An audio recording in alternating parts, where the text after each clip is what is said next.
दीक्षा है और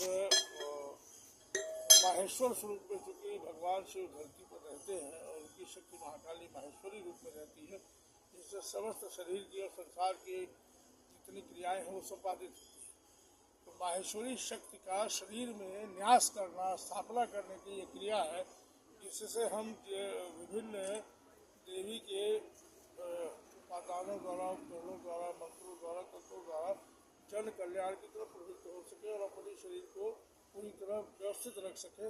और हमारे शरीर के जो 8 महाकाली के 8 स्वरूप हैं, अष्ट महाकाली 8 महाकाली के स्वरूप है, 8 ही हमारे शरीर में चक्र हैं, जिससे पूरे शरीर की एनर्जी बैलेंस होती है।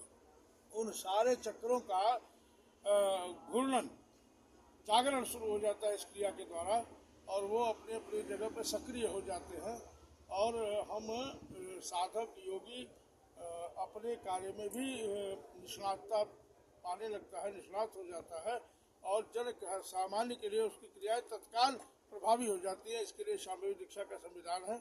क्योंकि जो साधक 20 वर्ष से अधिक समय से साधना है, उनकी साधना में कोई व्यवधान, कोई भंग नहीं आया है, तो उनके लिए यह दीक्षा का विधान किया गया है।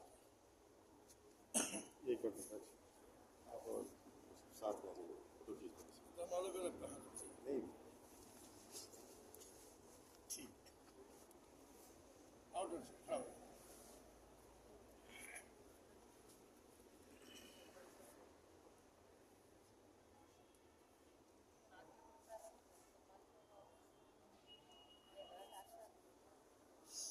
कुंभ का चूंकि अति पवित्र अवसर है, ये कुंभ का अति पवित्र अवसर है और तमाम समय के बाद इसकी स्थापना होती है। तमाम समय के बाद, एक युग के बाद ये महाकुंभ का अवसर आता है और महाकुंभ के अवसर से भी महत्वपूर्ण पूर्ण कुंभ का अवसर है।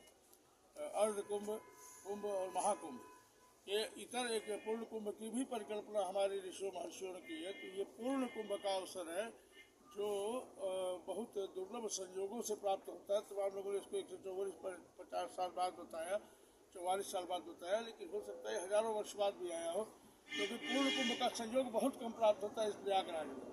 और तीर्थराज, चूँकि पूर्ण कुंभ का संयोग है, तीर्थराज प्रयाग है, यज्ञों की भूमि है और यहाँ शतचंडी और रुद्र याग का समापन अभी हुआ है।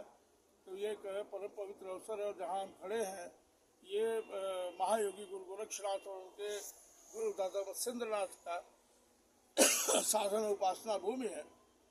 देश की रक्षा में समुद्रगुप्त ने यहीं से अपने विजय यात्रा की शुरुआत की थी हुनों के खिलाफ और ये वही पवित्र जगह है जहाँ ये दीक्षा संस्कार संपन्न हुआ है।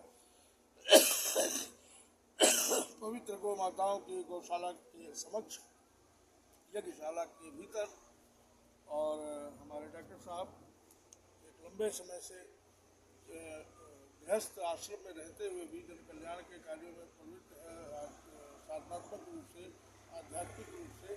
तो जो भी इस मार्ग को पर लगातार चल रहा है उसके लिए पराशक्तियों का समीकरण होना बहुत आवश्यक है, जिसके हेतु ये क्रिया की। इस क्रिया को करने के लिए कोई विशेष समय भी अवश्य है। समय नक्षत्र गणना अभी हुई? बिल्कुल नक्षत्र गणना है।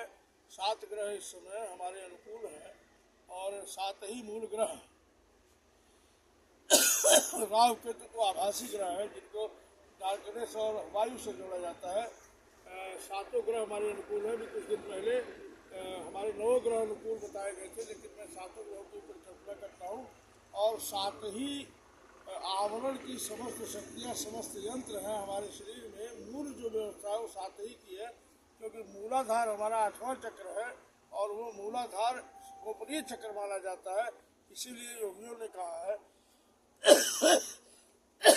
प्रथम ही मूल सुधार का जो सारा है कर नैनो दीदार जगत में गगन में प्यारा है, ऐसा गुरु गोरखनाथ की वाणी है।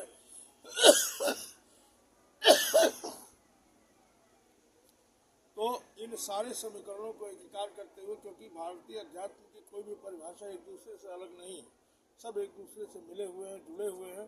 ठीक उसी प्रकार जैसे हजारों नदियों का संगम लेके माँ गंगा चल रहे हैं और यहाँ आप देख रहे हैं कि ये त्रिवेणी संगम है, जहाँ प्रत्यक्ष रूप से 3 का संगम माना जाता है, लेकिन ऐसा नहीं कि 3 का ही संगम है। गंगा और भी संगम बनाती हैं और पहले से बनाती हुई आती है। तो भारतीय अध्यात्म का जो संगम है वो यहाँ भी देखने के लिए मिल रहा है।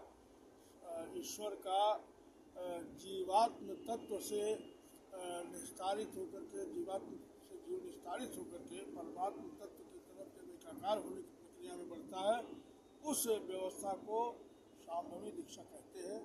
और ये ऋषियों की आप्तवाणी है, मेरी कही हुई बात नहीं है। तमाम ग्रंथों में इसका उपयोग होता है और केवल शिव योग का जो अधिकार है कलिकाल में महर्षि दुर्वासा के पास है, इसलिए केवल अघोर परंपरा में इस दीक्षा का संविधान और विधान है। महर्षि दुर्वासा अघोर के तो हैं। आप रिकॉर्डिंग किए हैं ना, उसमें मंत्र कहीं भी पब्लिश मत करिएगा, ध्यान रखिएगा। मंत्र कहीं पब्लिश मत करिएगा। और मिलेंगे और किसी इनको मत बताइएगा माला। ठीक है। बोलो कपाली जी महाराज की जय।